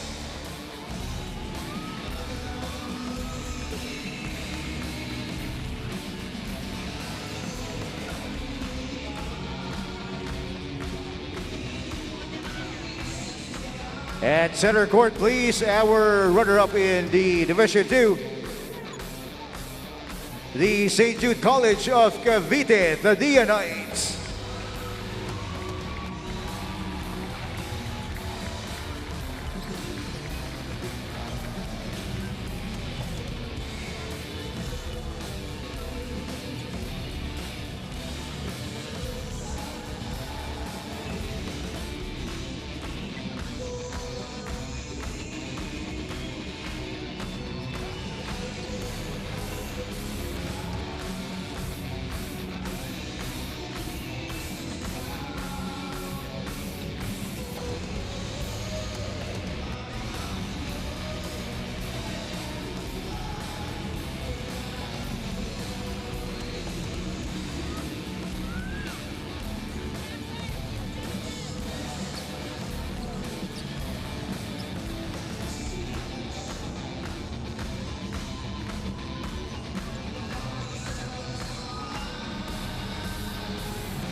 And for our Division II champions of the 2017 SM NBTC League, from the Cagayan de Oro City, the Assumption Montessori School Jaguars.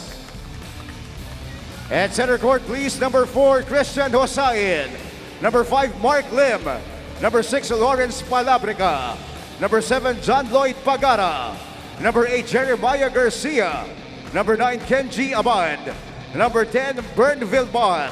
Number 11, Stanley Bedolido. Number 12, Angelo Mijares.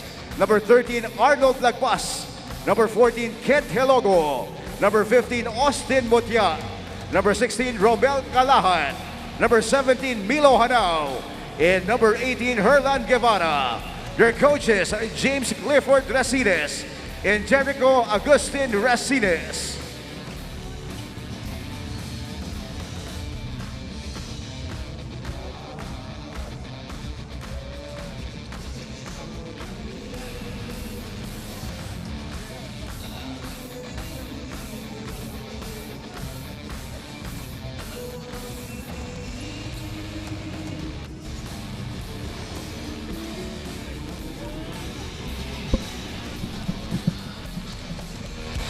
There you go, ladies and gentlemen. It is official. They arrive as advertised, especially that big three, Marco, talking about the Assumption Montessori School Jaguars of Cagayan de Oro, I guess, to wrap up this championship run for them.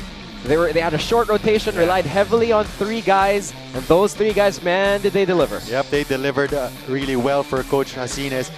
Romel Calahat finished with 20 points, 15 rebounds, 9 of those offensive. Rome Mutia, who scored big in the fourth quarter, 19 points, 8 rebounds. Milo Hanao was the most outstanding player for the Division II tournament, 19 points. He was a 3 out of 8 from the three-point area, perfect from the charity stripe. And these 3 carried Assumption Montessori in a grueling thriller of a matchup, thriller of a championship match against the St. Jude Tadeans. Coach James said before the match, Milo said before the match, and even all of their statements after the match, they've all said they've prepared for this for such a long time. For small school in Cagayan de Oro to take on the country and be national champions, that is what the NBTC always aims to do, and find the best team in the Philippines. It's official. The Jaguars complete their Cinderella run and are champions of Division II of the National Basketball Training Center National Championship. For my partner Marco Benitez and for Ira Pablo and our entire team here at SNA, this is Nico Ramos thanking you for watching the NBTC Division II National Championship game only here on SNA. Good day.